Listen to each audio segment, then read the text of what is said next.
The stalker.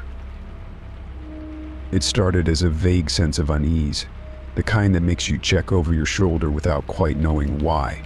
I worked late shifts, coming home in the deep hours of the night, the streets deserted except for the occasional flicker of a distant street lamp.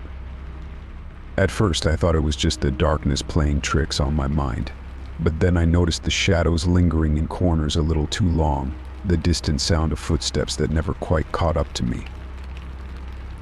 One night, as I parked my car, I saw something fluttering beneath my windshield wiper. It was a folded piece of paper, damp from the light drizzle that had begun to fall. I pulled it out, expecting a parking ticket or a flyer. Instead, it was a handwritten note, the ink smeared but still legible.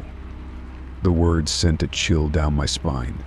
It was a simple message, just a few lines, but it contained personal details about my life, things that only someone who had been watching me would know. I see you every night, it read. You work late, and you always wear that green jacket. You should be more careful. My heart raced as I looked around, trying to spot anyone lurking in the shadows. But the street was empty, silent except for the distant hum of the city. I got into my car and drove home, my hands gripping the steering wheel until my knuckles turned white. I felt like a hunted animal, my every move watched by unseen eyes. At home, I locked the doors and windows, drawing the curtains tight. I double-checked the locks and even propped a chair under the doorknob, just in case. Sleep was impossible. Every creak and groan of the old building sent my imagination into overdrive. Was someone outside, watching, waiting for me to let my guard down? The next day, I told my friends about the note, but they brushed it off. It's probably just some prank, they said. Don't let it get to you, but I couldn't shake the feeling that this was something more sinister. I started taking different routes to work, changing my routines, but no matter what I did, I couldn't escape the feeling of being followed. A week later, another note appeared. This time, it was inside my mailbox. The message was more direct, more threatening. You think you can hide from me? I've been watching you for a long time. I know where you live. My heart sank as I read the words. Whoever was doing this knew not just my work schedule, but also my home address. I felt violated, exposed. I called the police, but they were dismissive. We can't do much without more evidence, they said. Keep an eye out and let us know if anything else happens. I felt helpless, like a puppet on strings, manipulated by an unseen hand. The notes kept coming, each one more menacing than the last. I started seeing signs of someone tampering with my car, the hood left slightly ajar, or the gas cap unscrewed. It felt like a game to whoever was doing this, a cruel cat and mouse game where I was always the prey. One night, I came home to find my front door unlocked. I had locked it that morning, I was sure of it. Inside, nothing seemed out of place, but the feeling of violation was overwhelming. Someone had been inside my home, walking through my private space. I couldn't stay there any longer. I packed a bag and went to stay with a friend. The next day, I decided to move. It was the only way I could think of to escape this nightmare. I left no forwarding address, no trace of my new location. I hoped that by disappearing, I could finally find peace. But even now, I can't shake the feeling that I'm being watched, that someone is out there, still playing the game. I keep my head down, avoid eye contact with strangers, and live in constant fear that the next note will find me, no matter where I go. The stalker is out there, and I know he'll never stop watching. The abandoned house. We'd been talking about it for weeks, the abandoned house on the edge of town. It stood there like a haunted sentinel, its windows boarded up and ivy creeping up its crumbling walls. Everyone in town knew the stories about it, how it had been empty for decades, how people said it was haunted by the ghosts of its former occupants. But we were teenagers, and that meant we were fearless, or at least we pretended to be. One summer night, my friends and I decided it was time to explore the house. We were 5 in total, me, Marcus, Lisa, Jamie, and Ben. Marcus was the ringleader, always full of bravado and daring ideas. Lisa and Jamie were the cautious ones, but they didn't want to be left out. Ben was the quiet one, always tagging along but rarely saying much. And I was somewhere in between, curious but wary. We snuck out of our homes after midnight and met at the edge of town, flashlights in hand. The moon was full, casting an eerie glow over the fields. We made our way through the overgrown weeds, our footsteps muffled by the thick grass. As we got closer to the house, the air grew colder, and a strange silence fell over us. The usual sounds of crickets and night birds were absent, replaced by an almost oppressive stillness. The front door was boarded up, but Marcus had brought a crowbar. He pried off the boards, and the door creaked open with a groan. The air inside was musty, filled with the scent of decay and mildew. Our flashlights illuminated the dusty floor and broken furniture. Cobwebs hung from the ceiling, and rats scurried across the floor as we stepped inside. We moved cautiously through the rooms, our footsteps echoing in the empty space. The wallpaper was peeling, and the floorboards creaked with every step. There was a sense of foreboding, as if the house itself was warning us to turn back. But Marcus pressed on, and we followed, our curiosity getting the better of us. As we explored the first floor, we found nothing unusual, just the remnants of a once grand house that had fallen into disrepair. But when we reached the basement, everything changed. The wooden stairs creaked under our weight, and the air grew colder as we descended. The smell of damp earth filled the air, and our flashlights revealed a scene that sent chills down our spines. The basement was a mess. Broken furniture lay in heaps, and the walls were stained with dark streaks that looked like blood. There were old, discarded tools scattered about, and in the corner, a large tarp covered a lumpy shape. We approached cautiously, our flashlights trembling in our hands. Marcus pulled back the tarp, and we all gasped in horror. Beneath the tarp was a shallow pit, filled with dirt and debris. It looked like a grave. The bloodstains on the walls, the broken furniture, it all made sense now. This wasn't just an abandoned house, it was the site of something terrible, something violent. We stood there in stunned silence, the realization sinking in. "Guys, we need to get out of here," Jamie said, his voice trembling. But before we could move, we heard a noise from upstairs, a heavy thud, like something falling. We froze, our hearts racing. There shouldn't have been anyone else in the house, but the sound was unmistakable. "Let's go," I said, my voice barely a whisper. We scrambled up the stairs, our flashlights bobbing in the darkness. The thuds grew louder, closer, as if someone or something was coming down the hall. We didn't wait to find out who it was. We ran, stumbling over the broken floorboards and dodging debris. The front door was just ahead, and we burst through it, out into the night. We didn't stop running until we were back in town, gasping for breath and drenched in sweat. We didn't talk about what we saw in that basement, not with anyone else. But the images stayed with us, the blood-stained walls, the shallow grave, and the sense that we had stumbled upon something we were never meant to see. The abandoned house still stands on the edge of town, its secrets hidden within its crumbling walls. I haven't been back since that night, and I don't plan to. The stories were right, there's something in that house, something dark and dangerous. And it's better left undisturbed. The Hitchhiker. It was one of those nights when the road seemed to stretch endlessly into the darkness, the only light coming from my car's headlights. I was driving home after a long day, my mind drifting between fatigue and the familiar comfort of my favorite songs playing softly on the radio. The highway was deserted, with only the occasional flicker of distant taillights breaking the monotony. I almost didn't notice the hitchhiker at first.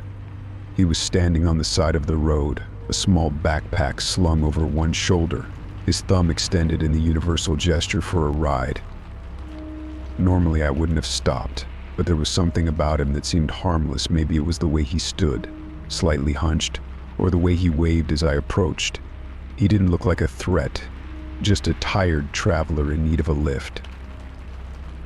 I pulled over and rolled down the window.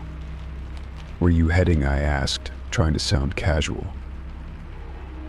"Just a few miles down the road," he replied. His voice was friendly, his smile disarming. "I'm meeting some friends at a rest stop. I'd appreciate the ride." I hesitated for a moment, then unlocked the passenger door. He climbed in and we set off down the highway. At first it was fine. He seemed like a decent guy, making small talk about the weather, the traffic, and his travel plans. I was glad for the company, and I thought nothing of it when he started asking me questions. "So you live around here?" he asked, glancing at me with those curious eyes. "Yeah, not far," I replied, keeping my focus on the road. "Got any family in town?" he asked. "Just some friends," I said, feeling a slight twinge of discomfort. "What about you?" "Been traveling for a while," he said, looking out the window. "Trying to see the country, you know. It's good to meet new people." The conversation continued like that for a while, casual and friendly. But then his questions started getting more personal, like he was probing for information. He asked about my job, my routines, my plans for the weekend. I brushed it off, trying to steer the conversation back to neutral topics. But he kept pushing, his tone getting just a little too curious. "Do you live alone?" he asked, and that's when my instinct screamed that something was wrong.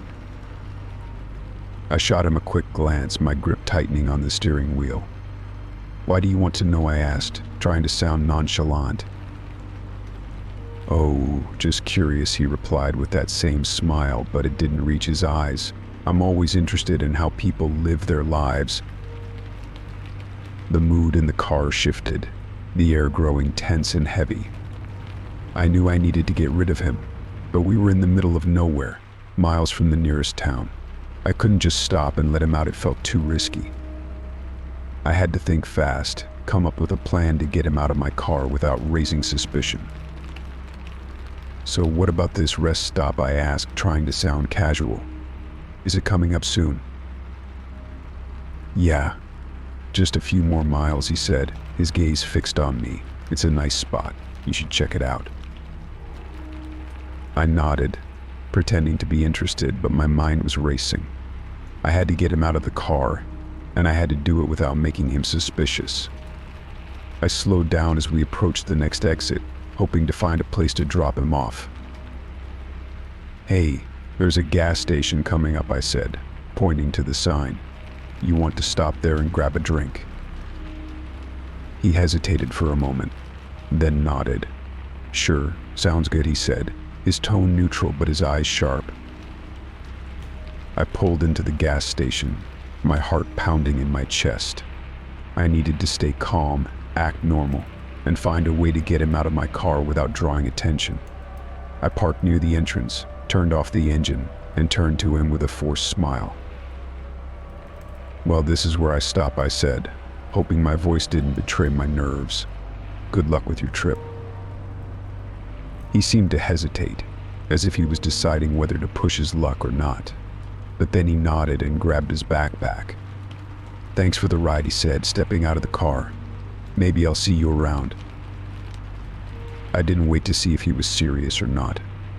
As soon as he was out of the car, I drove off, my hands shaking on the steering wheel. The road ahead was empty, but the darkness felt oppressive, like it was closing in on me. I knew I'd made the right choice, but I couldn't shake the feeling that I'd narrowly escaped something terrible. I kept driving, not stopping until I was safely back in my own neighborhood. From then on, I never picked up another hitchhiker. It just wasn't worth the risk. The wrong delivery. It was just another ordinary day, or so I thought. I had just gotten home from work, ready to settle into my usual evening routine. As I walked up to my front door, I noticed a package sitting on the doorstep. It was a plain brown box, nothing out of the ordinary, except that it wasn't addressed to me. There was no name, Just my address, but I didn't recognize the sender's name on the label. The return address was blacked out, completely unreadable. The curiosity got the better of me. I thought it might be something intended for a neighbor, but there were no other markings on the package to give me a clue. Maybe it was a mix-up from the delivery service, I reasoned. Still, I couldn't help but feel a twinge of unease. I brought the package inside, deciding to open it and see if there were any clues about who it belonged to. I sat down at my kitchen table and carefully peeled back the tape. Inside was a stack of photographs, wrapped in plastic. I took them out, expecting to find snapshots of a family vacation or something equally benign. But as I flipped through the photos, my heart sank, and a cold chill ran down my spine. The photographs were of people, men and women, all tied up and gagged, their expressions a mixture of fear and helplessness. Some of them had bruises on their faces and arms, as if they had been beaten. The backgrounds in the photos varied, but they all seemed to be taken in dimly lit rooms, with shadows looming in the corners. There was no explanation, no context, just these horrifying images. I felt a surge of panic. Who would send something like this? Was it a sick prank, or something more sinister? I had no idea what to do with the photos. I couldn't just throw them away, that seemed wrong, as if I was ignoring something terrible. But I also couldn't keep them in my house, knowing what they depicted. My first instinct was to call the police, but then I hesitated. What if this was some kind of setup? What if the sender knew I would open the package and then called the authorities? Would I become a target if I got involved? My mind raced with all the worst-case scenarios, each one more terrifying than the last. I decided to take a different approach. I grabbed a pair of gloves from under the sink, not wanting to leave any fingerprints on the photographs, and carefully placed them back in the box. I then sealed the package with new tape and wrote a note on the front: wrong delivery. Please return to sender. I left it on my doorstep, hoping that whoever delivered it would take it back, and that would be the end of it. The next day, the package was gone. I felt a brief sense of relief, thinking that maybe it had all been a mistake, a simple mix-up that was now resolved. But that feeling didn't last long. As I was driving to work, I noticed a car following me. It was a nondescript sedan, dark gray, with tinted windows. I didn't think much of it at first, but then I realized it had been behind me for several miles, never getting too close but always keeping me in its sights. My anxiety grew as I drove. Was it related to the package? Was someone watching me, waiting to see what I would do with the photographs? I didn't want to jump to conclusions, but I couldn't ignore the growing sense of unease. At work, I couldn't focus. I kept glancing out the window, half expecting to see the gray sedan parked in the lot. It wasn't, but the fear lingered, gnawing at my nerves. I decided to leave early, hoping to avoid whoever might be watching me. On my way home, I took a different route, weaving through side streets and taking random turns to throw off anyone following me. But no matter where I went, I couldn't shake the feeling that I was being watched. The paranoia grew with each passing hour, until I couldn't take it anymore. I drove straight to the police station, package or no package. I knew I had to report what I saw, even if it meant drawing unwanted attention. When I walked through those doors, I felt a strange mix of fear and relief, like I was stepping into the light after being trapped in the darkness. I told the officer everything: the package, the photographs, the car following me. He listened carefully, jotting down notes, and then asked me to wait while he spoke to his superior. I sat in the waiting area, my heart racing, my hands sweating.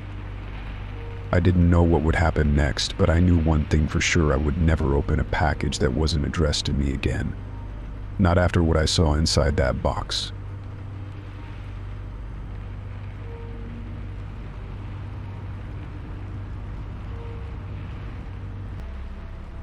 The missing camper. We'd been planning the camping trip for weeks. It was supposed to be a break from our hectic lives, a chance to disconnect from the world and enjoyed the serenity of the wilderness. Our group consisted of 5 of us: me, Sam, Jess, Mike, and Greg. We drove deep into the forest, far from the usual trails, where the trees grew thick and the air was fresh with the scent of pine. The first night was perfect. We set up our tents around a roaring campfire, roasting marshmallows and sharing stories. The stars were brilliant overhead, and the only sounds were the crackling of the fire and the distant hoot of an owl. We laughed and joked, enjoying each other's company and the simple pleasure of being in nature. It was the second night when things started to go wrong. Greg had volunteered to gather firewood, so he wandered off into the woods, his flashlight casting eerie beams through the trees. We didn't think much of it at first. He was a seasoned camper and knew his way around the forest. But as the minutes turned into an hour, and then 2, we began to worry.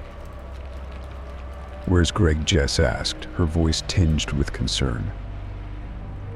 "He probably got lost," Mike said, trying to sound reassuring. "Let's give him a little more time." But as the night grew darker and the fire began to die down, we knew something was wrong. We grabbed our flashlights and started calling out for him, our voices echoing through the trees. The forest seemed endless, a labyrinth of shadows and rustling leaves. We searched for hours, our anxiety growing with each passing minute. Finally, we stumbled upon Greg's campsite. It was a mess. His tent was torn to shreds, his gear scattered across the ground. The campfire had been extinguished, and there were deep claw marks gouged into the dirt and tree trunks. It was like something had torn through the site with savage force, leaving destruction in its wake. But there were no signs of Greg, no footprints leading away, nothing that could give us a clue as to what happened. "Maybe a bear got him," Sam said, his voice shaking, "or a mountain lion." "But there's no blood," I pointed out, "and no other tracks." The lack of any animal signs was disturbing. If it had been a bear or some other predator, there would have been more evidence: fur, scat, or at least some sign of a struggle. But the site was eerily clean, except for the claw marks. It was as if something had taken Greg and vanished without a trace. We continued searching through the night, but there was no sign of him. The forest felt different now, the darkness deeper, the shadows more menacing. Every rustle of leaves, every snap of a twig made us jump. The sense of safety we felt on the first night had vanished, replaced by a creeping dread. As dawn approached, we knew we had to get help. We made our way back to our campsite, our spirits heavy with fear and uncertainty. We packed up our gear and headed back to the trailhead, where we could find a signal and call for assistance. It took hours for the authorities to arrive, and even longer for them to organize a proper search. The search team scoured the forest for days, but they found nothing. No signs of Greg, no clues to what happened. The authorities were baffled, unable to explain the destruction at the campsite or the claw marks that marred the trees. They considered it a missing persons case, but to us it was something far stranger. We left the forest without Greg, our hearts heavy with guilt and sorrow. The trip that was supposed to be a joyous escape had turned into a nightmare, one that haunted us for years. We never spoke about the claw marks or the eerie silence in the forest, but we knew something unnatural had taken our friend. To this day, I avoid the woods. The sound of rustling leaves and the sight of claw marks on trees send a shiver down my spine. I don't know what took Greg, but I know it wasn't anything natural, and I never want to go back to that forest again. The missing camper remains a mystery, one that I'll carry with me for the rest of my life. The creepy neighbor. Why? Moving into a new apartment is always a bit unsettling, especially when you're alone in a new city. I was excited about the change, though my new place was small but cozy, with a view of the park and a great coffee shop just around the corner. The building was older, but the tenant seemed friendly enough. My neighbor across the hall, Mr. Harris, was particularly welcoming. He was an older man, in his late 60s, with a kindly smile and a voice that always seemed to be on the edge of a chuckle. At first, I didn't think much of his friendliness. He'd nod when we passed in the hallway, occasionally stop to chat about the weather or the latest neighborhood news.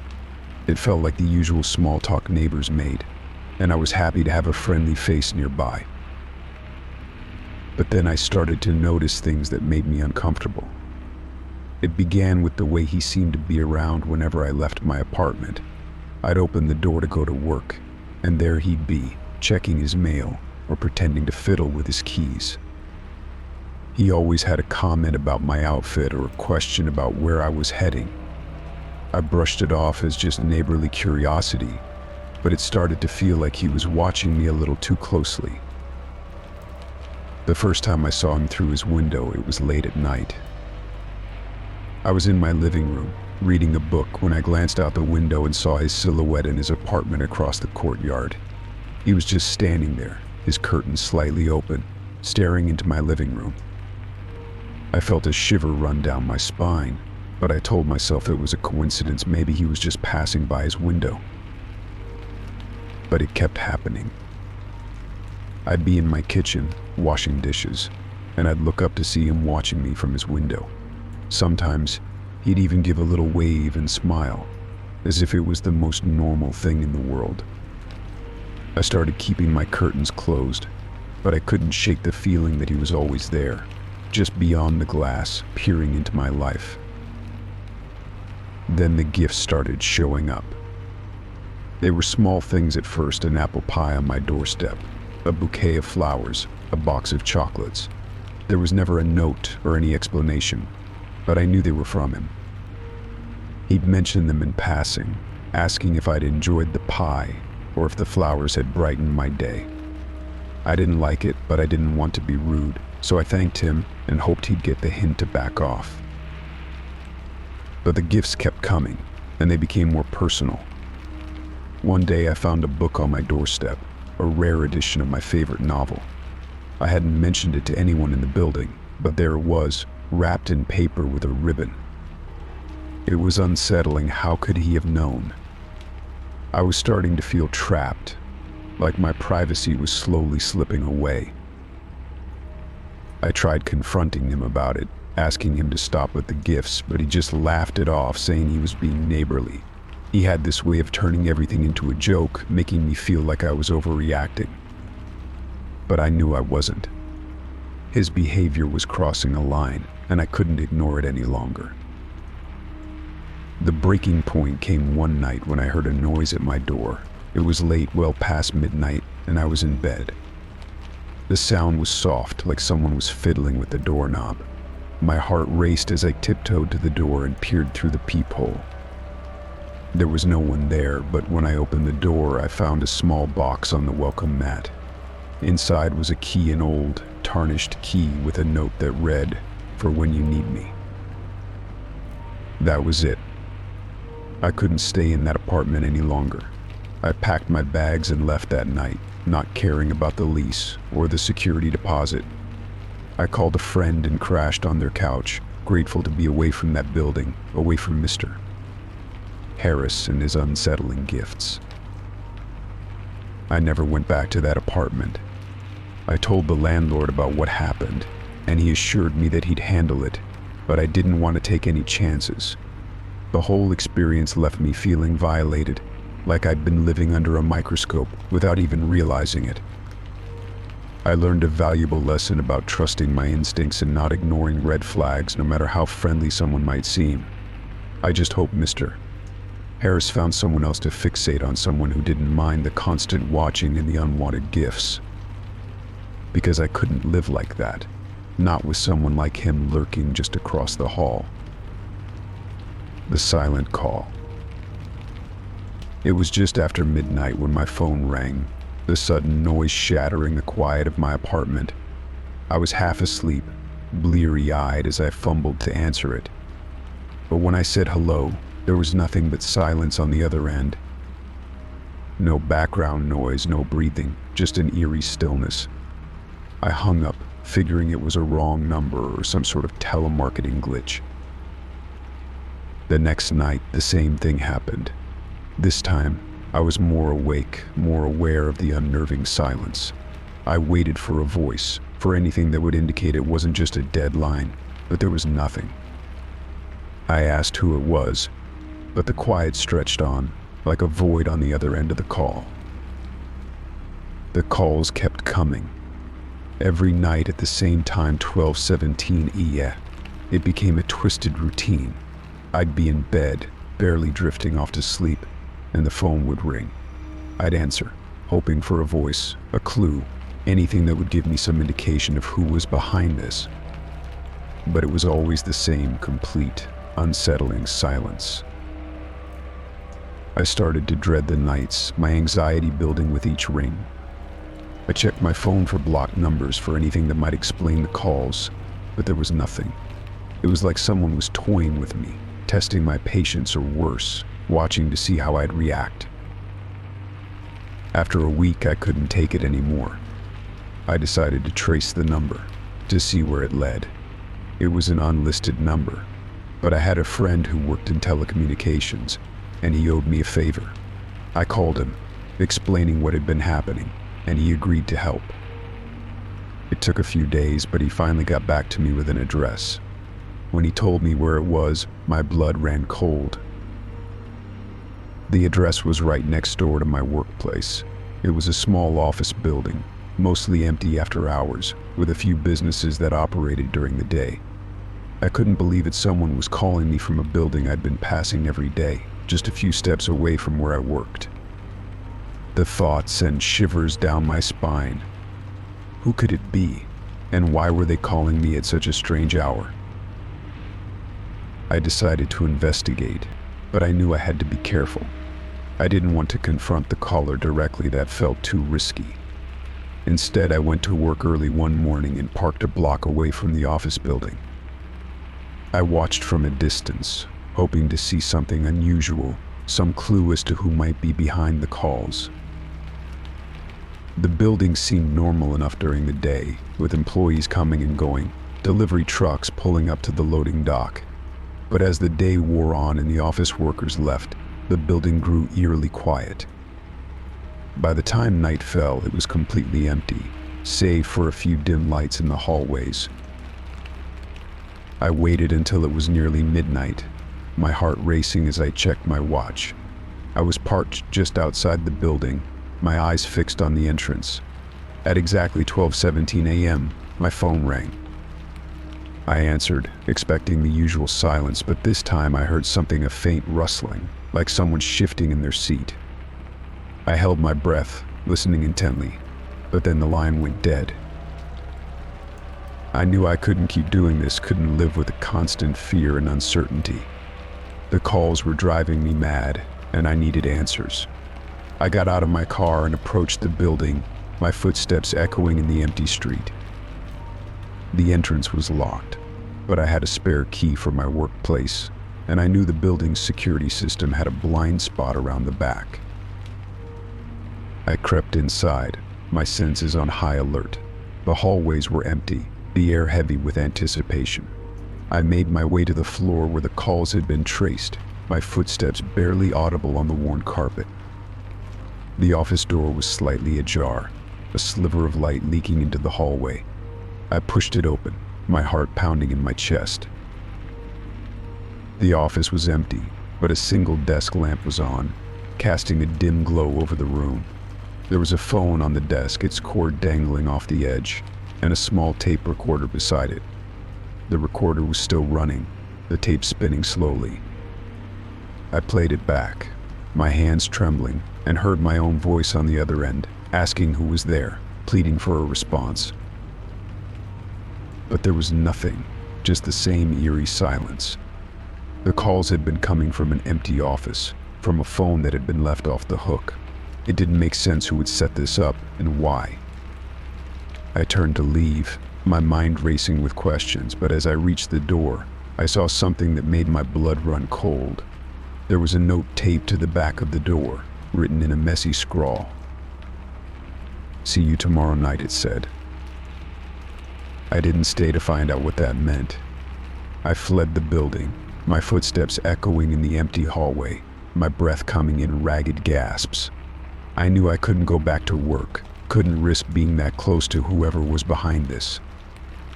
I left the city the next day, abandoning my job and my apartment. It was the only way I could escape the silent calls and the unnerving message left for me. I never found out who was behind it or why they chose me, and I never went back to that office building. But every night, just after midnight, I find myself glancing at my phone, dreading the possibility that it might start ringing again. The strange tenant. As a landlord, you get used to a certain rhythm. People come and go, leases are signed, and rent is collected. It's usually a straightforward business, dealing with minor repairs and tenant complaints. But every now and then you come across someone who gives you that uneasy feeling, the kind that makes you double-check the locks at night. That's how I felt about Mr. Timmons. He was one of my longest-standing tenants, always paid his rent on time, never caused a fuss. But there was something off about him, something I couldn't quite put my finger on. He never left his apartment during the day, and I rarely saw him interact with anyone else in the building. The other tenants didn't seem to know him either. He was a ghost, a shadow that moved through the halls at odd hours. At first, I thought he was just a reclusive sort. Not everyone enjoys socializing, and I respected his privacy. But then I started hearing strange sounds coming from his apartment late at night. It wasn't just music or a television turned up too loud. It was more like muffled voices, as if there was a gathering of people behind his door. But every time I passed by, the noise would stop, and the lights would be off. One night I heard something that made my blood run cold. It was a scream, a short, sharp scream, like someone in pain or fear. I rushed to his door, banging on it with my fist, but there was no answer. I called out, asking if everything was okay, but there was only silence. I had a spare key, but I hesitated. What if it was just my imagination, or some weird movie he was watching? I didn't want to overreact. The next day I saw Mr. Timmons in the hallway, as if nothing had happened. He greeted me with his usual nod and that strange, empty smile. I asked if everything was all right, mentioning the noise I heard the night before, but he brushed it off. "Must have been the TV," he said, his voice calm and collected. "Sorry if it disturbed you." I knew something was wrong, but I couldn't prove it. The other tenants began to notice the same things, the strange noises, the odd hours, the way Mr. Timmons seemed to disappear for days at a time, only to reappear without explanation. People started to avoid him, whispering about the creepy tenant on the third floor. One day I received a call from one of the other tenants. They complained about a foul smell coming from Mr. Timmons' apartment, like something was rotting inside. I couldn't ignore it any longer. I had to investigate. I knocked on his door, but there was no answer. I called his phone, but it went straight to voicemail. I tried again the next day, but still no response. I decided to enter the apartment, using my spare key. As I stepped inside, the smell hit me, a putrid stench that made me gag. The apartment was dark, the curtains drawn tight. I fumbled for the light switch, my hands trembling, and when I turned on the lights, I saw the source of the smell. A pile of trash had accumulated in the corner, old food containers and rotting garbage. It was disgusting, but it wasn't what caught my attention. What stopped me in my tracks was the wall, an entire wall covered in photographs. They were photos of the other tenants, taken without their knowledge from various angles.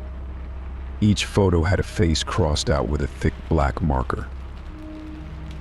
I felt a chill run down my spine as I examined the photos. Some of them were recent, taken just days before, while others were from months ago. It was like Mr. Timmons had been watching everyone in the building, keeping tabs on us, marking us off for some unknown reason. I didn't stay to find out more. I called the police and reported what I'd found, my heart racing with fear and anger.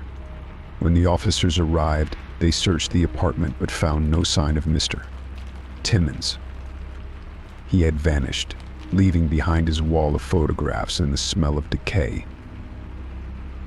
The authorities launched an investigation, but they never found him. The photos were taken as evidence, and the other tenants were warned to be cautious. The whole building was on edge, and I knew I couldn't keep renting out that apartment. It was tainted by the memory of Mr. Timmons and his sinister wall. I sold the building a few months later, moving to a new city to escape the haunting memories. But I could never escape the feeling that he was out there somewhere, watching from the shadows. The thought of those photos, with the faces crossed out, still sends shivers down my spine. I learned a valuable lesson as a landlord sometimes. The most seemingly innocent tenants can be the most dangerous. The wrong turn. I was on my way to a friend's house, driving through the back roads of a rural area I wasn't familiar with. It was late afternoon, and the sun was beginning to set, casting a warm glow over the fields and forests. My GPS had lost its signal, leaving me to navigate using road signs and intuition. I thought I was on the right path, but then I missed a turn and found myself on a narrow dirt road, heading deeper into the woods. I knew I had taken a wrong turn, but I figured I could just turn around and find my way back to the main road. But the farther I went, the more desolate the landscape became. The trees grew thicker, their branches intertwining overhead, blocking out the setting sun. The road was rough, full of potholes and uneven terrain. It felt like I was driving into the middle of nowhere. As I rounded a bend, I saw a rundown house at the end of the road. It was old and dilapidated, with peeling paint and broken windows. An overgrown yard surrounded it, filled with discarded machinery and rusted car parts. A group of men stood outside, leaning against an old truck, their eyes fixed on my car as I approached. I slowed down, realizing I needed to turn around and get out of there. But as I did, one of the men stepped forward, waving his hand as if to get my attention.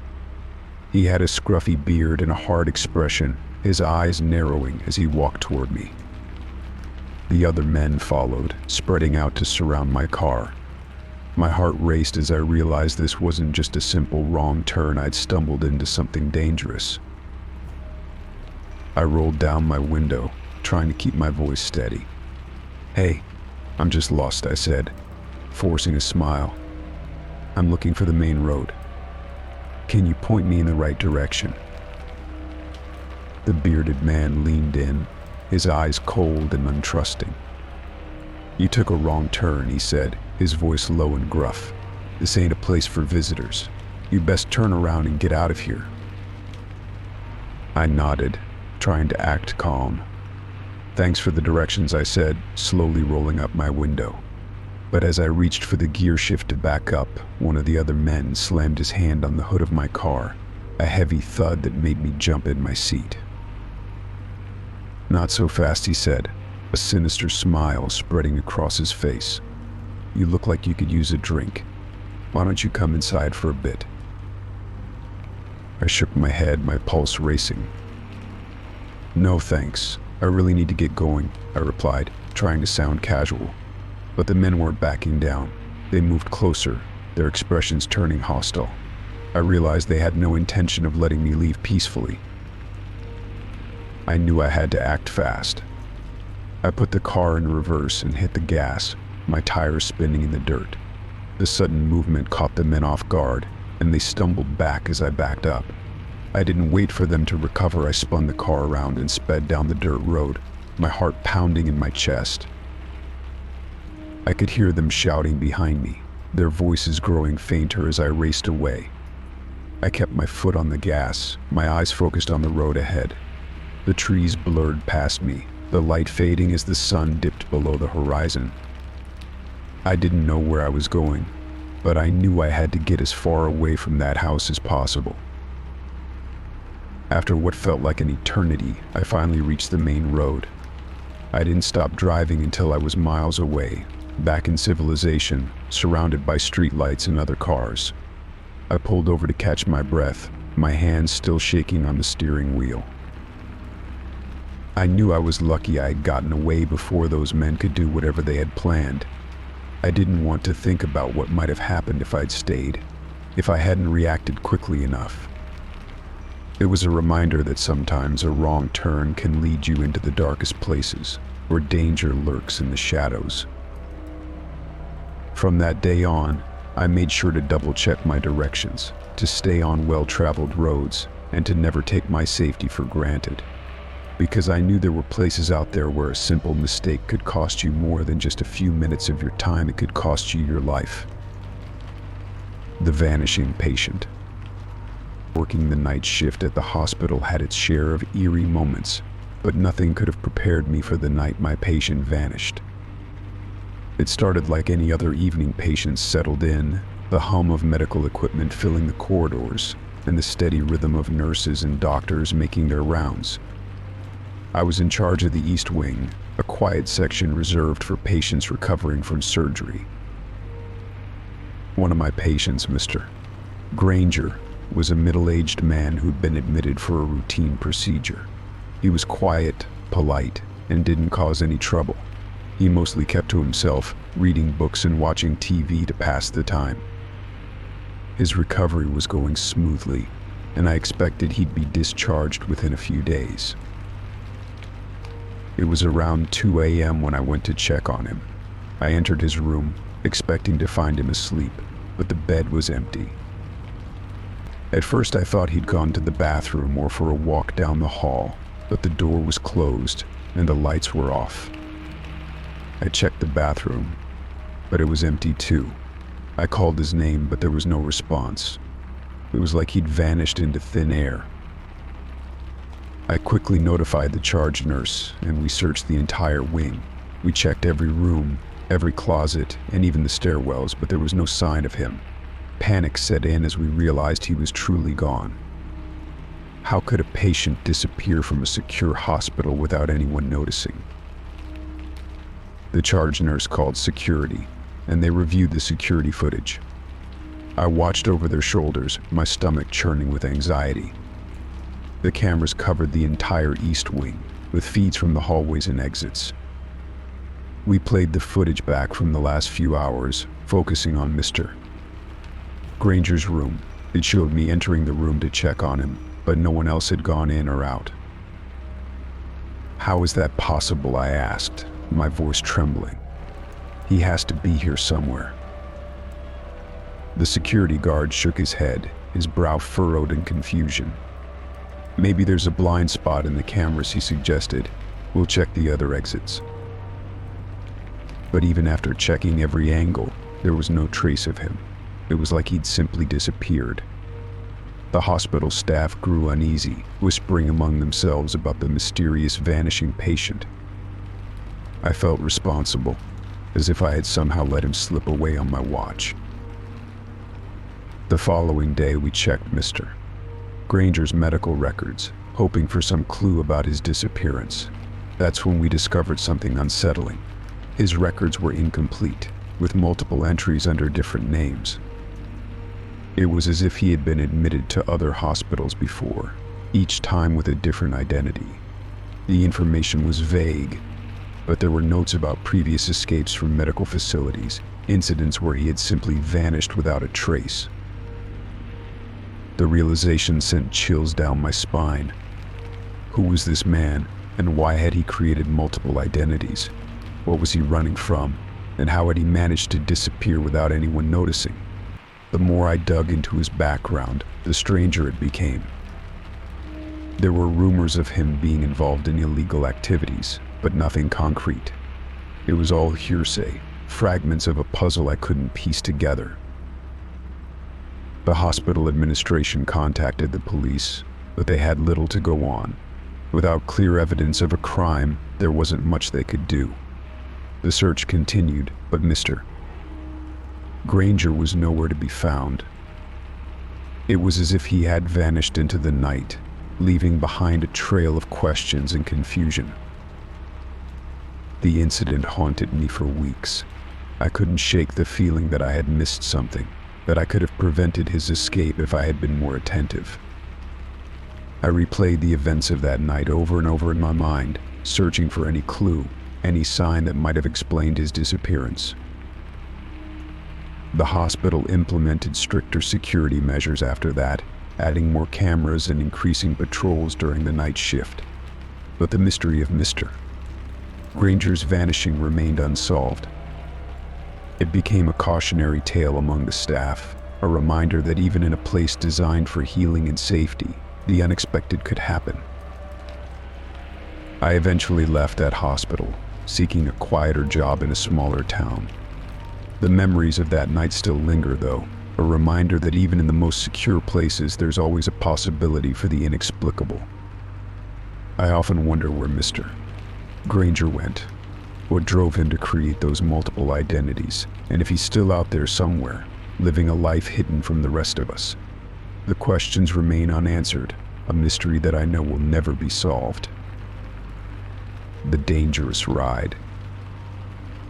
It was supposed to be a simple ride home after a night out with friends. I'd had a few drinks, danced a bit, and enjoyed the evening. It was late, and I was tired, so I ordered a rideshare. The driver showed up in a silver sedan, clean and polished, the type of car you'd expect from a decent rideshare service. He seemed normal enough, a middle-aged guy with a friendly smile and a polite greeting.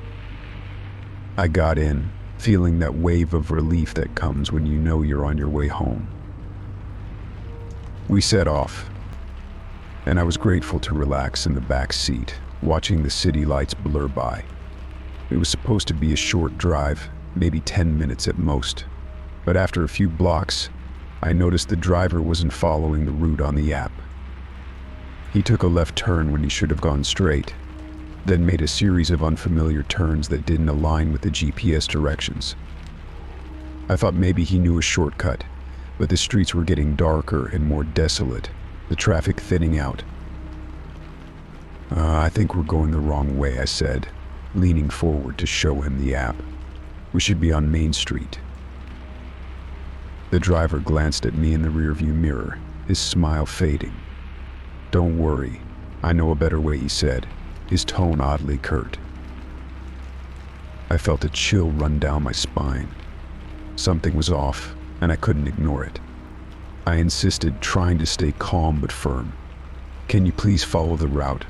I'd like to get home." That's when he locked the doors. The sound of the locks clicking shut was like a punch to the gut, a harsh reminder that I was trapped in a moving car with a stranger who had control over my safety. He sped up, ignoring my protests, and the scenery outside grew darker and more industrial. We were heading toward the outskirts of the city, where the streetlights were few and far between, and the buildings were mostly abandoned warehouses and factories. Panic set in, my heart racing as I tried to think of what to do. I pulled out my phone to call for help, but there was no signal. The buildings around us seemed to block any connection. I was cut off, isolated in a speeding car with a driver who clearly had other plans. I looked around, trying to find anything I could use as a weapon or a means of escape, but the back seat was bare and the windows were tightly sealed. The driver glanced at me in the mirror, his eyes cold and expressionless, like he was assessing how much trouble I might be. "Hey, where are we going?" I asked, my voice shaking with fear. "This isn't the way to my house." He didn't answer, just kept driving, his foot pressing harder on the gas pedal. The speedometer crept upward, and the scenery outside became a blur. I knew I had to do something, anything to get out of this situation. I started pounding on the window, hoping to attract attention from anyone who might be nearby. But the streets were empty, the only sound the roar of the engine as the driver accelerated. I was running out of options, my mind racing with thoughts of what might happen if I couldn't get out. I tried to think of what my friends would do, what I'd seen in movies or read in survival guides. I remembered hearing that sometimes causing a scene could draw attention, so I started screaming, shouting for help at the top of my lungs. The driver seemed taken aback by my outburst, his grip on the wheel tightening as he glanced around nervously. He hadn't expected me to react like this, and for a moment he seemed uncertain. That was my chance. I lunged forward, grabbing the back of his seat and shaking it, trying to throw him off balance. The car swerved, the tires screeching as he tried to regain control. "Stop the car," I shouted, my voice filled with desperation. "Let me out." He swore under his breath, the car jerking as he struggled to keep it on the road. The chaos of the moment seemed to break his focus, and he slowed down, pulling over to the side of the road. I didn't wait for him to say anything. I unlocked the door and jumped out, tumbling onto the pavement. It hurt, but I didn't care. I was free, away from the car and the driver who'd taken me to this isolated place. I ran, my heart pounding in my chest, my legs carrying me as fast as they could. I didn't look back, didn't stop until I found a gas station with lights and people. I called the police, my hands shaking as I explained what happened. They took my statement, and I gave them the driver's information from the rideshare app. I don't know if they ever caught him or what his intentions were, but I knew one thing for sure: I'd never take a rideshare again without being extra cautious. The dangerous ride had shown me that safety isn't guaranteed, even when everything seems normal on the surface.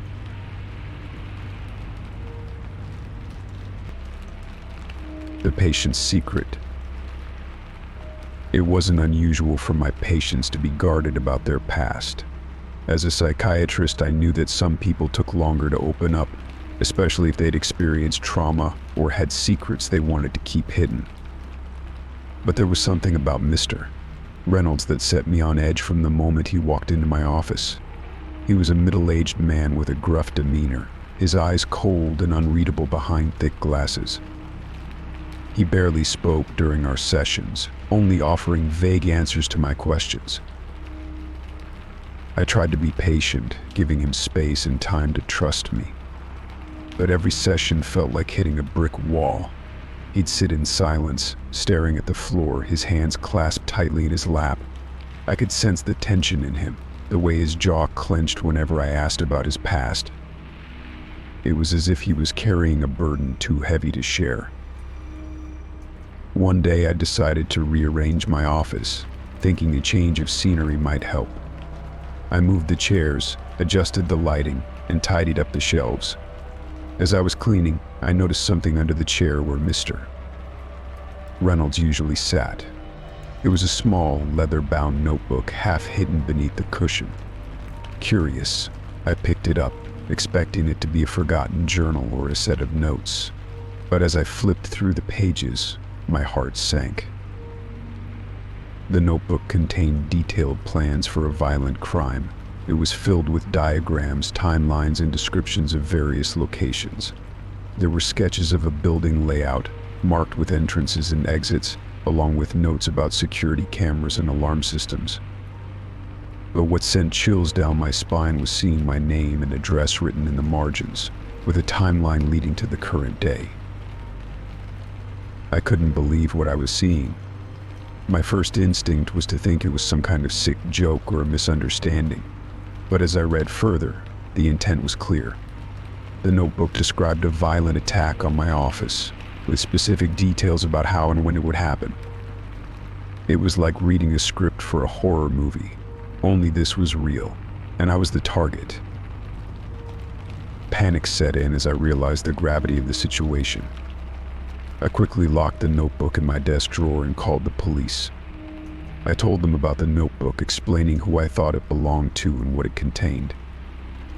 They took my call seriously, sending officers to my office to secure the area and begin their investigation. As I waited for the police, I couldn't help but feel a sense of betrayal. I'd spent weeks trying to help Mr. Reynolds, offering him a safe space to talk and heal. And all along, he'd been planning something horrific. It was a stark reminder of how little I knew about him and the darkness that lurked behind his silent exterior. The police arrived, and I showed them the notebook, pointing out the plans and my personal information. They took it as evidence and started questioning me about Mr. Reynolds, asking if he had mentioned anything unusual during our sessions. I told them about his reluctance to talk and his guarded demeanor, but I had no other clues to offer. The officers set up surveillance around my office, monitoring the building and the surrounding area. They advised me to stay away for a while, suggesting I work from home or take some time off. The idea of not going to work, not seeing my patients, was unsettling, but I knew I had to prioritize my safety. Over the next few days, I stayed in close contact with the police, checking in for updates and following their instructions. They kept watch on Mr. Reynolds' known addresses, hoping to catch him if he tried to carry out his plans. It was a tense time, filled with anxiety and uncertainty, knowing that someone who'd sat in my office, someone I'd tried to help, might be plotting against me. Eventually, the police located Mr. Reynolds at a motel on the outskirts of town. They arrested him without incident, finding more evidence in his room that linked him to the notebook and the planned crime. The investigation revealed a troubled past with a history of violence and mental instability. It was a sobering reminder of the dangers that could lurk behind even the calmest exteriors. The arrest brought some relief, but it also left me with lingering fears. I took extra precautions with my security, changing my locks and installing an alarm system. I knew I couldn't take any chances, not after what I'd discovered. The experience changed the way I approached my work, making me more cautious and aware of the risks that came with my profession. I returned to my practice, grateful to be safe, but with a new sense of vigilance. The notebook served as a reminder that even in the world of therapy and healing, darkness could find its way in. It was a stark lesson, one I knew I would never forget. The hostile interview. I was desperate for a job, having spent months searching without success. When I got a call for an interview, I was thrilled. The company was one I hadn't heard of before, but the pay seemed good, and the job description fit my skills. The only odd thing was the location, a remote office building on the outskirts of town. It was tucked away in an industrial area, surrounded by warehouses and factories. I figured it was just a small startup trying to save on rent, so I didn't think much of it. On the day of the interview, I drove out to the address, following my GPS through a maze of narrow streets. The building was old and worn, with cracked windows and graffiti on the walls. There were a few cars parked out front, but the place looked almost deserted. I hesitated for a moment, wondering if I'd made a mistake. But I had come this far, and I needed the job. I went inside, and the air was musty, the hallway dimly lit. There was a receptionist desk near the entrance, but no one was there. I called out, but there was no response. I checked my watch, thinking I might be early, but I was right on time. A sense of unease settled over me, but I told myself to stay calm, to give it a chance. After a few minutes, a man appeared from a side door.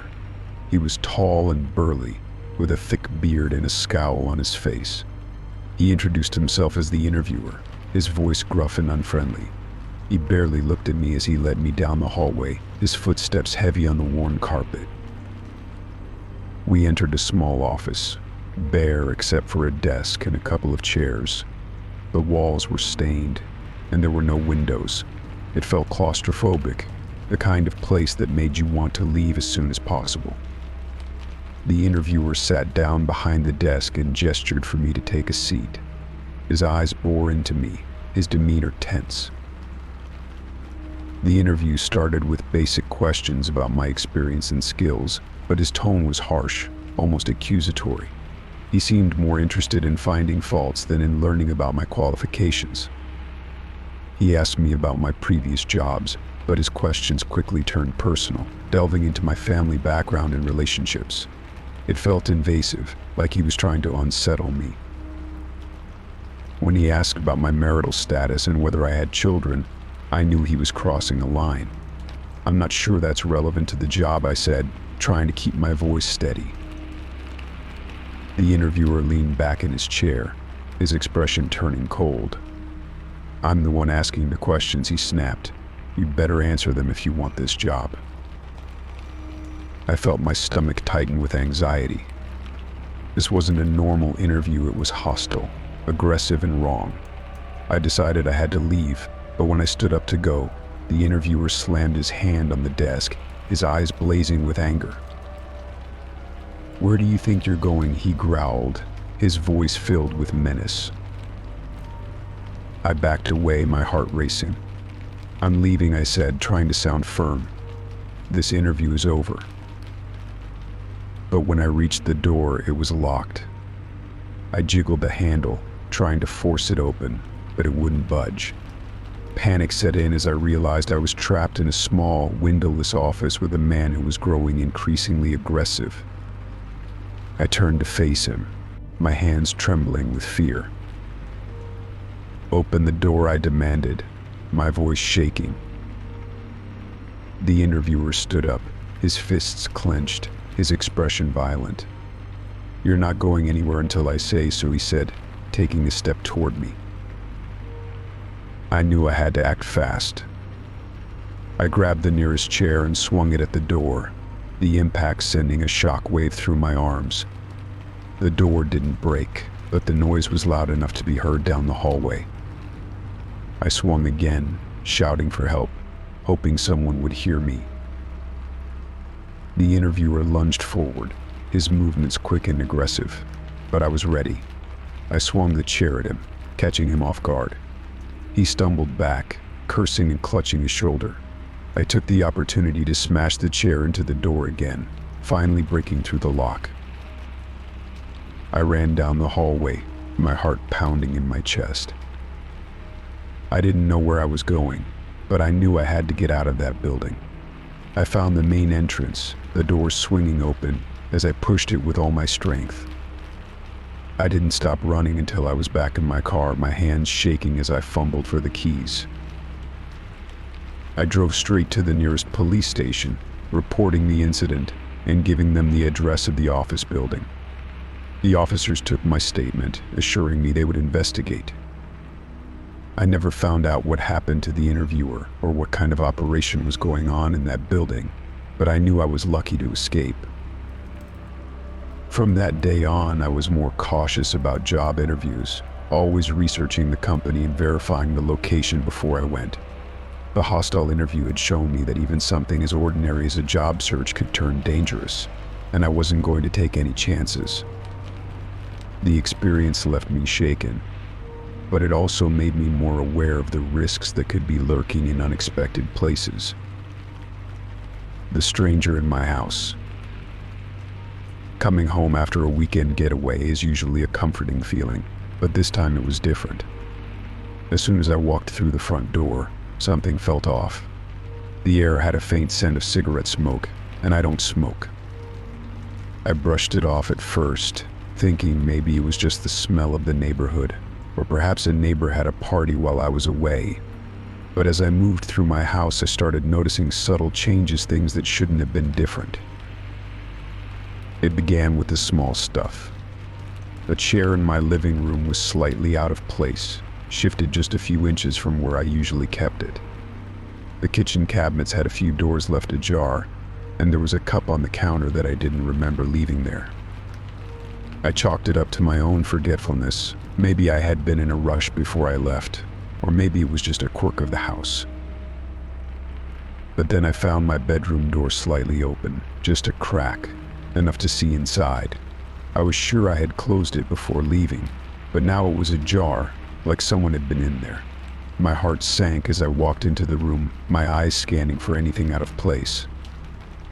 My bed was made, but the covers looked like they'd been disturbed, not quite as smooth as I left them. And there was a faint smell of perfume in the air, something sweet and flowery, nothing I owned. I started feeling uneasy. a growing sense of dread creeping up my spine. I checked my closet, my dresser drawers, and the bathroom. Everything seemed intact, but the sense of violation was overwhelming. Someone had been in my house, moving things, touching my belongings. It was subtle, but the signs were there. I went back to the living room, trying to calm myself, convincing myself that I was just being paranoid. But then I noticed something peeking out from under the couch, a small, round object that caught the light. I reached down and pulled it out, my heart skipping a beat as I realized what it was: an ashtray, half filled with ash and a freshly smoked cigarette. I don't smoke, and I don't allow anyone to smoke in my house. The realization hit me like a punch to the gut. Someone had been in my home, and they weren't trying to hide it. They left the ashtray as if it were perfectly normal, like they belonged there. The thought made my skin crawl. I knew I had to call the police, but I was afraid to move, afraid to make noise in case the stranger was still in the house. I slowly backed away from the couch, keeping my eyes on the hallway leading to the bedrooms. The house was silent, but the sense of danger was palpable. I made my way to the front door, my heart racing as I reached for my phone. I called the police, my voice trembling as I explained what I'd found. They told me to stay on the line and wait outside, assuring me they would send officers to check the house.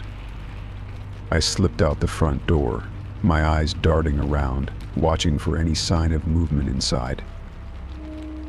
The police arrived quickly, and they searched the entire house. They didn't find anyone, but they agreed that something was wrong. They took the ashtray as evidence and checked for fingerprints, but the results were inconclusive. Whoever had been in my house had taken precautions, leaving little trace of their presence. The officers advised me to change my locks and install security cameras, which I did the very next day. The thought of someone breaking into my home, moving my things, and leaving behind such a blatant clue filled me with a sense of vulnerability I couldn't shake. I felt like my sanctuary had been violated, and I couldn't trust the safety of my own space. The police continued their investigation, but they never found the intruder. It remained a mystery, an unsettling question mark hanging over my life. I became more cautious, more aware of my surroundings, always double-checking the locks and keeping an eye out for anything unusual. The experience left me with a lingering sense of unease, a constant awareness that someone had been in my home without my knowledge. It changed the way I viewed my house, transforming it from a place of comfort to a place where the shadows held secrets. I knew I'd never feel truly safe there again, not with the memory of the stranger who'd left his mark in the form of a hidden ashtray and a cloud of cigarette smoke. The unsettling discovery. Hiking in remote forests was my escape from the noise and chaos of the city. The silence of the woods, the rustling leaves, the distant calls of birds, it was all a comforting symphony that grounded me. I'd often spend hours exploring trails, losing myself in the beauty of nature. But one day I stumbled upon something that shattered that sense of peace, leaving me with a feeling of dread that I couldn't shake. It was a crisp autumn morning, and I had ventured deep into the forest, following a narrow trail that twisted through the trees. The path was overgrown in places, suggesting that it wasn't used often. I didn't mind. I enjoyed the solitude and the thrill of discovering new places. As I walked, the forest grew thicker, the canopy overhead blocking out most of the sunlight. The air was cool, and the earthy scent of moss and decaying leaves filled my lungs. After about an hour of hiking, I came across a clearing, a small patch of open ground surrounded by tall pines. It was there that I saw the crosses, dozens of them, made of rough-hewn wood, stuck into the ground at various angles. They formed a semicircle around the edge of the clearing, each one about waist-high.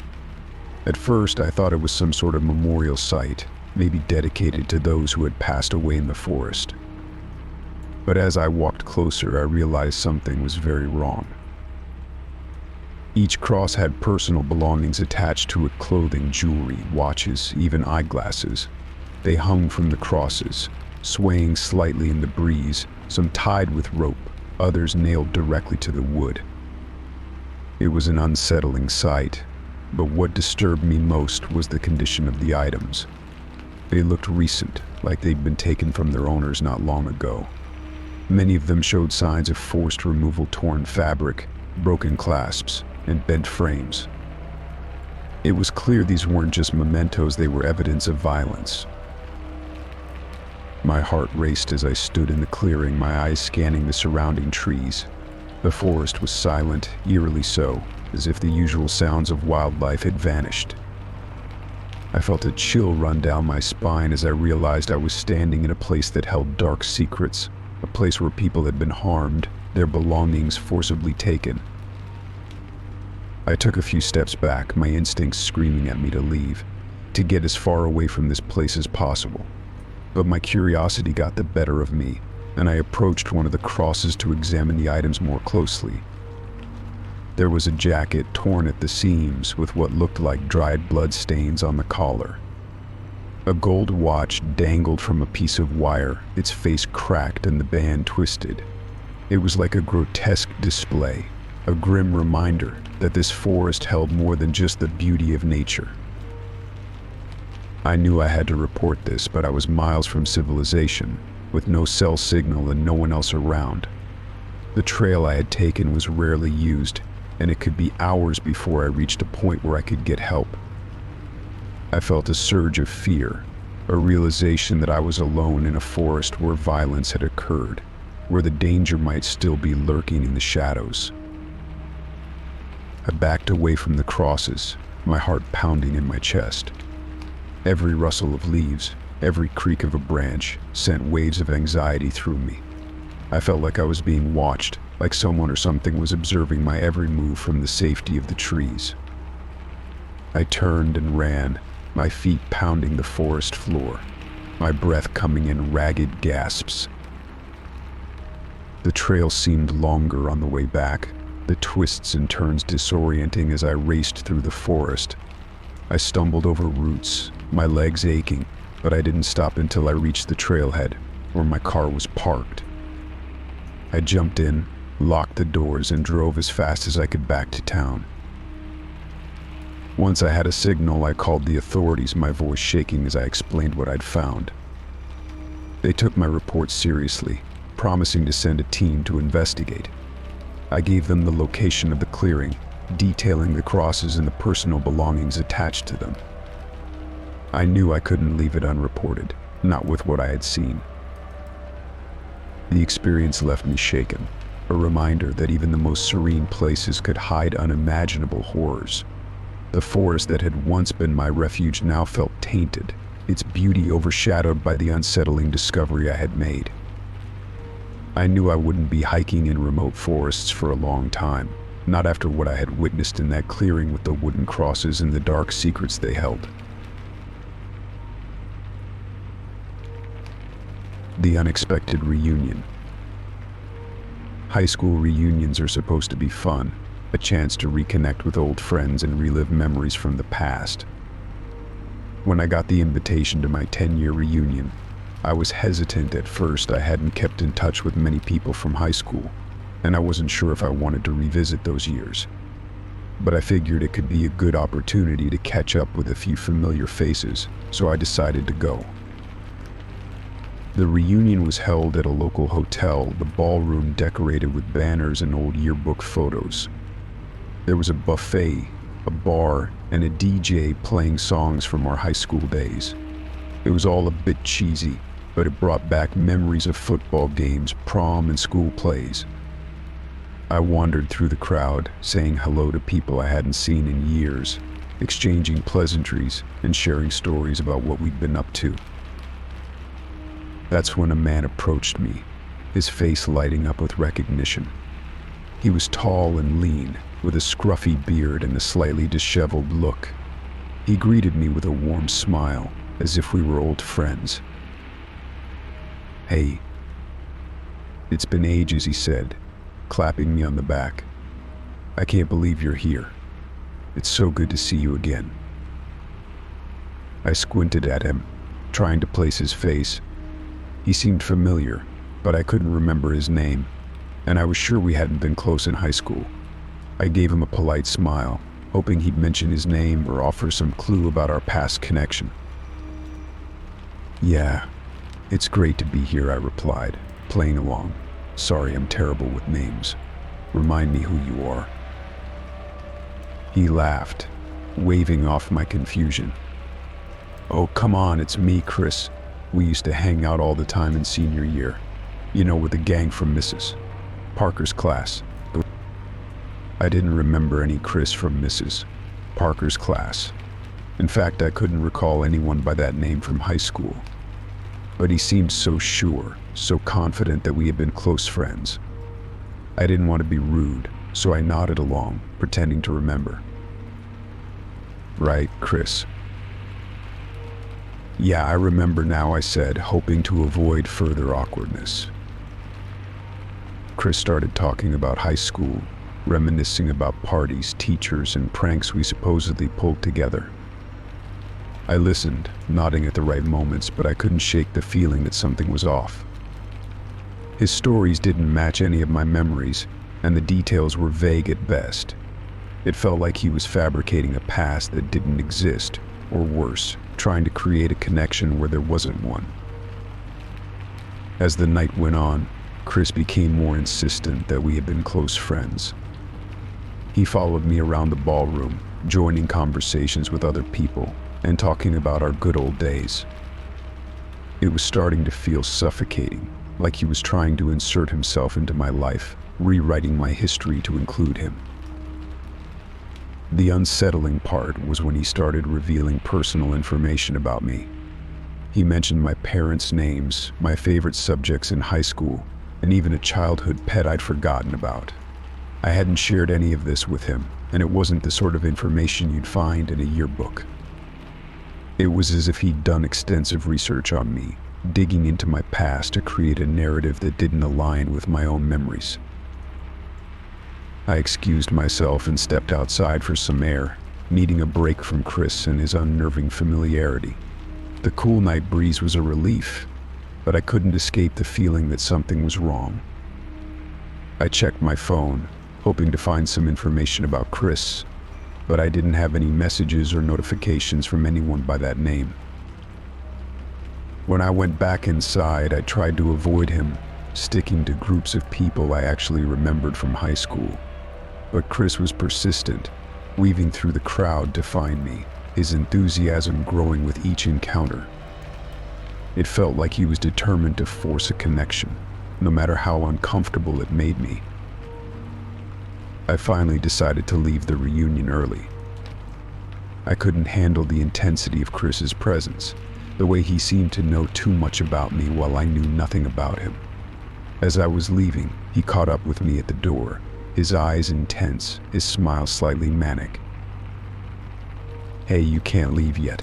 We still have so much to catch up on, he said, grabbing my arm with a grip that was a little too tight. I pulled away, my unease turning into fear. Sorry, I really have to go, I said, my voice firmer than before. Maybe we'll catch up another time. He seemed taken aback by my rejection, his smile fading. But he didn't push further, letting go of my arm and stepping back. I didn't waste any time. I left the hotel and headed home, my mind racing with questions about who Chris really was and why he was so insistent that we were close friends. The experience left me unsettled, a reminder that even a high school reunion could hold unexpected dangers. I couldn't shake the feeling that Chris wasn't just some overly enthusiastic classmate, but someone with a deeper, more disturbing agenda. The way he latched onto me, the personal information he revealed, it all felt wrong. I knew I had to be cautious, to keep my distance from people who claimed to know me better than I knew myself. The unexpected reunion had turned into something far more sinister, and I wasn't going to let it happen again.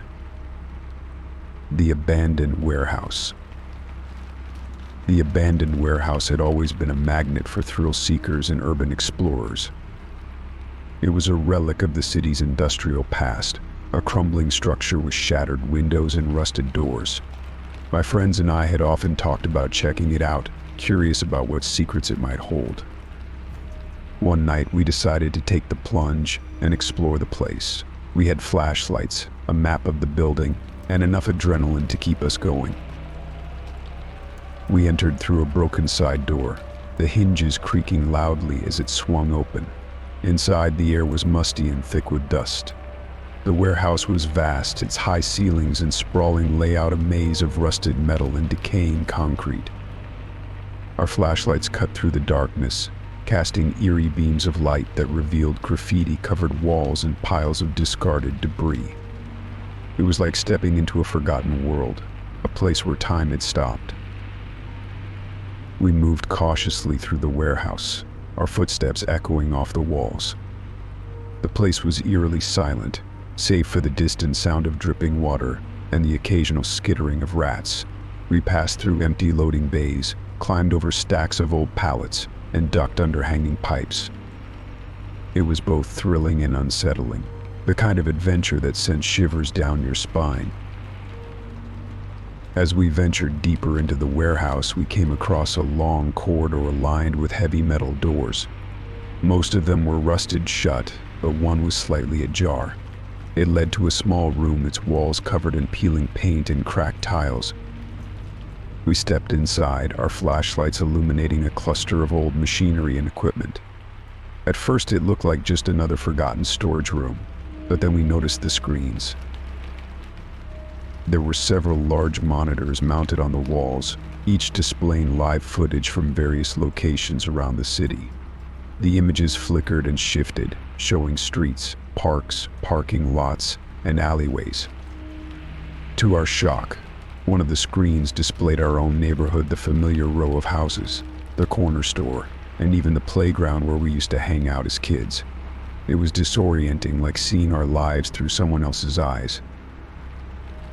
The surveillance equipment was old but still functional, the screens showing a constant stream of footage. There were control panels with dials and switches, suggesting that someone had been operating the system at some point. But the room was empty, no sign of anyone around. It was as if the operators had vanished, leaving the equipment running on autopilot. My friends and I exchanged uneasy glances. This wasn't what we'd expected to find in the warehouse. It felt like we'd stumbled upon something we weren't supposed to see, a secret hidden from the public eye. The idea that someone had been monitoring the city, including our own neighborhood, was deeply unsettling. Who would set up a surveillance system like this, and why? We started examining the equipment, trying to make sense of it. There were cables running along the walls, connecting the monitors to a central hub. The control panels had various labels, some of which referenced specific locations in the city. It was clear that this system had been set up with a purpose, but we couldn't determine what that purpose was. As we explored the room, a sense of unease settled over us. It was the feeling of being watched, as if the very equipment we were examining was observing us in return. The screens continued to flicker, displaying scenes from across the city, but there was no indication of who was behind it all. It was like a puzzle with missing pieces, a mystery that felt too dangerous to solve. We decided to leave the warehouse, our excitement replaced by a growing sense of paranoia. As we made our way back through the corridor, the shadows seemed darker, the silence more oppressive. It was like the warehouse itself was warning us to stay away, to forget what we'd seen. We didn't need much convincing, we were already on edge, our hearts racing as we moved quickly toward the exit. Once outside, we felt a sense of relief, the cool night air a welcome change from the stifling atmosphere inside the warehouse. But the feeling of being watched lingered. The images from the surveillance screens burned into our minds. We knew we had stumbled upon something strange, something that shouldn't have been there. The thought of someone monitoring the city, watching our every move, was unsettling to say the least. We agreed not to talk about what we'd found, at least not until we figured out what to do next. The warehouse had been an adventure, but it had turned into something far more sinister. The unexpected discovery had changed the way we saw the city, revealing hidden dangers in the places we thought we knew. I wasn't sure if we'd ever get to the bottom of it, but I knew one thing for sure: we'd be much more cautious about exploring abandoned places from then on. The taxi driver's story. I needed a taxi late one night, having stayed out longer than planned.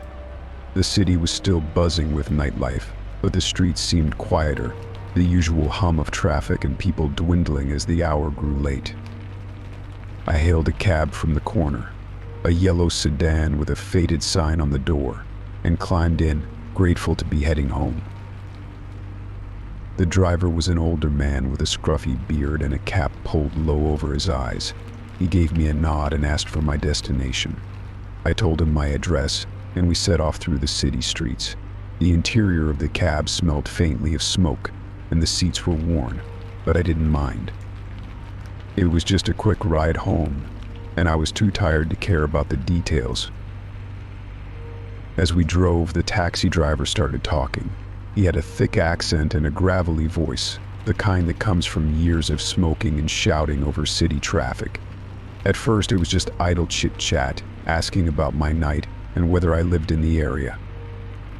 I gave him brief answers, not wanting to engage in a long conversation, but he was persistent, his voice growing more animated as he spoke. "Did you hear about the crime spree in the city?" he asked, glancing at me through the rearview mirror. I shook my head. "No, I haven't. What happened?" The driver leaned forward, gripping the steering wheel with both hands. "Oh, it's been all over the news. A bunch of break-ins and robberies, all in the same part of town.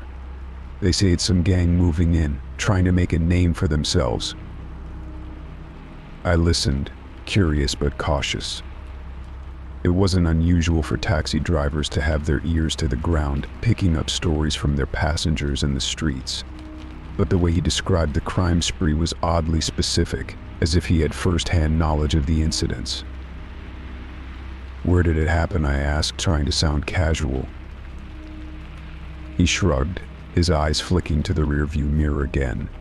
"Oh, around the east side, near the old industrial park. They hit a few warehouses, some shops, even a couple of apartments. They took whatever they could find." I nodded, watching the city lights pass by through the window. His description was detailed, more so than you'd expect from someone who'd only heard about it on the news. It was almost like he was recounting the events from memory, as if he had been there. "That's a lot of information," I said, my curiosity getting the better of me. "How do you know so much about it?" The driver smiled, a slow, knowing smile that sent a chill down my spine. "I got my sources," he said, his tone almost playful. "You'd be surprised what you hear when you're driving a cab all night." I didn't like the way he said that, the way his smile lingered as if he was enjoying some private joke. I felt a twinge of unease, the kind that makes you question whether you're in a safe place. The driver kept talking, recounting more details about the crime spree, mentioning specific addresses and times of the incidents. It was unsettling, too much knowledge, too much familiarity with the criminal activities in the city. As we neared my destination, I decided to end the conversation. I didn't want to give him any more information about me or my whereabouts. I directed him to drop me off a block away from my apartment, not wanting him to know exactly where I lived. He didn't seem to mind, just nodded and pulled over to the curb. "Here you go," he said, still smiling. "You have a good night, and watch out for those troublemakers." I paid him and stepped out of the cab, the night air cool against my skin. I watched as he drove away, his taillights disappearing into the darkness. I felt a sense of relief, but also a lingering unease. The taxi driver's story had been too detailed, too intimate with the crimes that had happened in the city. It made me wonder who he really was and how much he knew. As I walked home, I kept glancing over my shoulder, feeling the weight of his smile and his knowing eyes. I couldn't shake the feeling that he wasn't just an ordinary taxi driver, but someone with connections to the darker side of the city. The ride home had turned into something more than just a late-night journey. It was a glimpse into a world I didn't want to be part of. I knew I'd be more careful with taxis from then on, avoiding those that seemed too eager to share stories or ask personal questions. The taxi driver's unsettling story had taught me that even the most ordinary encounters could hold hidden dangers, and I wasn't about to take any chances. The city had its secrets, and I was determined to stay far away from them. The suspicious caregiver. Hiring a caregiver for my elderly parent was supposed to be a relief, a way to ensure they received the support and care they needed. My parent was struggling with mobility and some memory issues, and I couldn't be there all the time. The caregiver seemed perfect, recommended by an agency with a good reputation. She was in her early 30s, with a friendly smile and a calm demeanor. I thought I'd found someone I could trust. At first, everything seemed fine. The caregiver, Emily, was attentive and kind to my parent, helping with daily tasks and engaging them in activities to keep them occupied. She had a gentle touch, always patient and understanding. My parents seemed to like her, and I felt a sense of relief knowing they were in good hands. But as the weeks went by, I started noticing small things that felt off. It began with personal items disappearing, nothing valuable, just little things like a favorite pen or a pair of reading glasses. I figured my parent might have misplaced them, given their memory problems, but the pattern continued. Items would go missing, then reappear in strange places, like under the couch or behind a bookcase.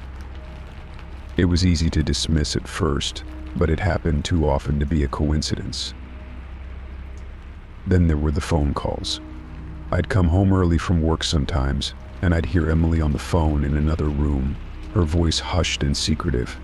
She'd be talking to someone in rapid, almost frantic tones, and when she saw me, she'd end the call abruptly. I asked her about it, but she brushed it off, saying it was just family or friends.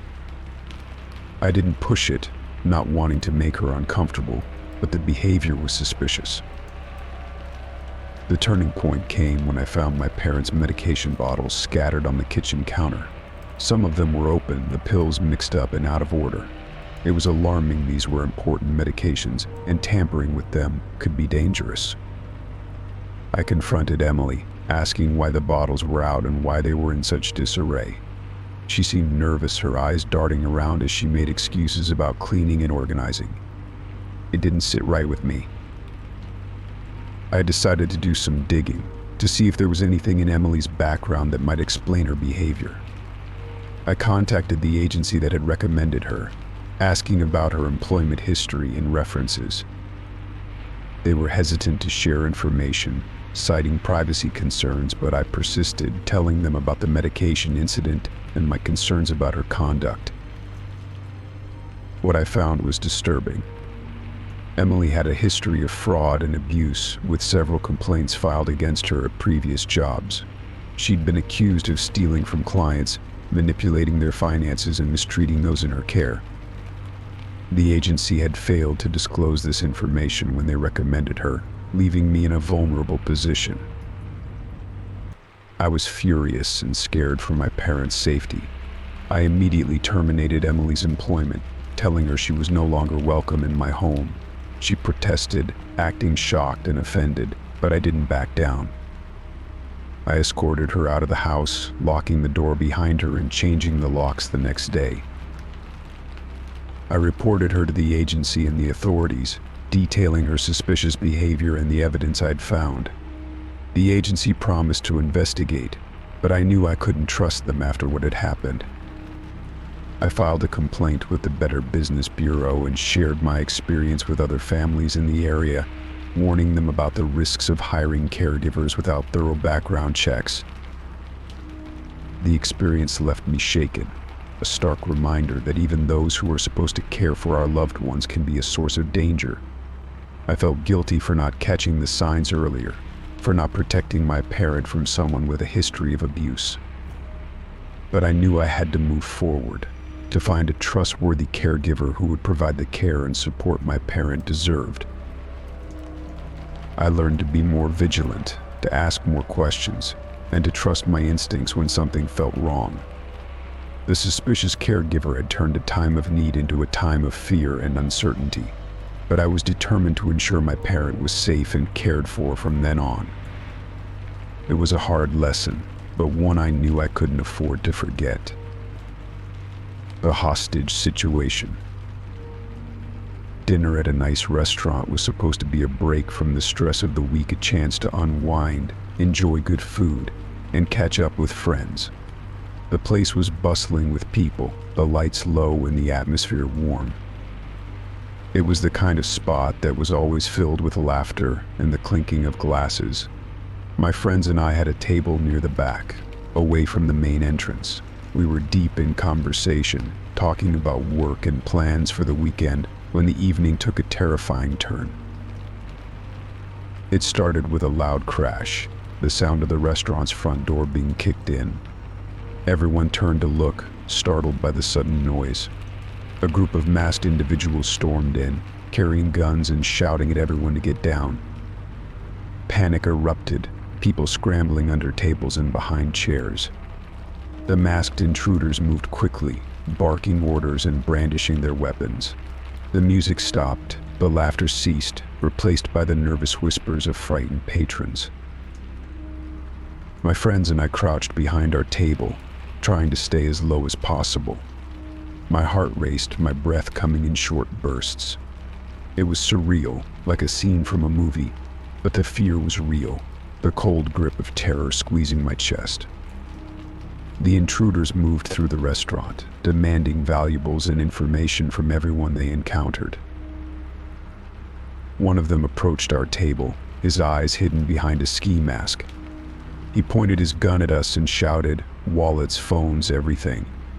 Now we complied, handing over whatever we had, trying to avoid eye contact. The intruder swept the items into a bag and moved on, his steps heavy on the restaurant's tiled floor. The situation was tense, the air thick with fear. The intruders had us cornered, blocking all exits, and they seemed agitated, their shouts growing louder. It was clear they had a specific purpose, something more than just robbing the restaurant. They were looking for someone, and they weren't leaving until they found them. As the intruders interrogated the hostages, asking questions and checking IDs, I noticed something strange. They were fixated on one of my friends, a guy named Mark. He was quiet and reserved, not the kind of person you'd expect to draw attention. But the intruders seemed to know him, calling him by name and demanding he step forward. Mark hesitated, his eyes wide with fear. The intruders grew more aggressive, shoving people aside and closing in on him. It was as if he was the reason they were there, the specific target they were hunting. My friends and I tried to shield him, to keep him from drawing too much attention, but it was no use. The intruders were focused, their eyes locked on him. One of them grabbed Mark by the collar, pulling him to his feet. The leader of the group stepped forward, his voice low and menacing. "We know who you are," he said, his words cutting through the tense silence. "We know what you did, and you're coming with us." Mark pleaded, his voice shaking. "I don't know what you're talking about. Please, you've got the wrong person." The leader shook his head, his grip tightening on Mark's collar. "No, we don't," he said, his tone icy. "You're going to answer for what you did." It was a hostage situation, and it had escalated quickly. The other patrons watched in horror, too afraid to intervene. The intruders were armed, unpredictable, and desperate. They seemed ready to do whatever it took to get what they wanted. I knew we had to do something, but what could we do against a group of armed individuals? The situation felt hopeless, the fear overwhelming. I tried to think of a way to de-escalate, to talk them down, but it seemed impossible. They were determined, their mission clear, and Mark was their target. Just as the tension reached its peak, sirens wailed in the distance. The police were on their way, responding to the reports of the hostage situation. The intruders seemed to panic, their movements becoming erratic. They dragged Mark toward the exit, their pace quickening as the sirens grew louder. But the police arrived just in time, surrounding the restaurant and cutting off their escape. A tense standoff ensued, the intruders holding Mark as a shield, their guns aimed at the officers. The police negotiated, using calm voices and careful words, trying to defuse the situation without violence. After what felt like an eternity, the intruders surrendered, dropping their weapons and releasing Mark. The police took them into custody, escorting them out of the restaurant as the hostages watched in relief and disbelief. The crisis was over, but the fear lingered, the memories of the ordeal etched into our minds. It was a night I would never forget, a dinner that turned into a hostage situation. The restaurant, once a place of laughter and good times, became a scene of terror and chaos. I learned that danger can strike when you least expect it, turning an ordinary evening into a fight for survival. And I knew that I would never take my safety for granted again.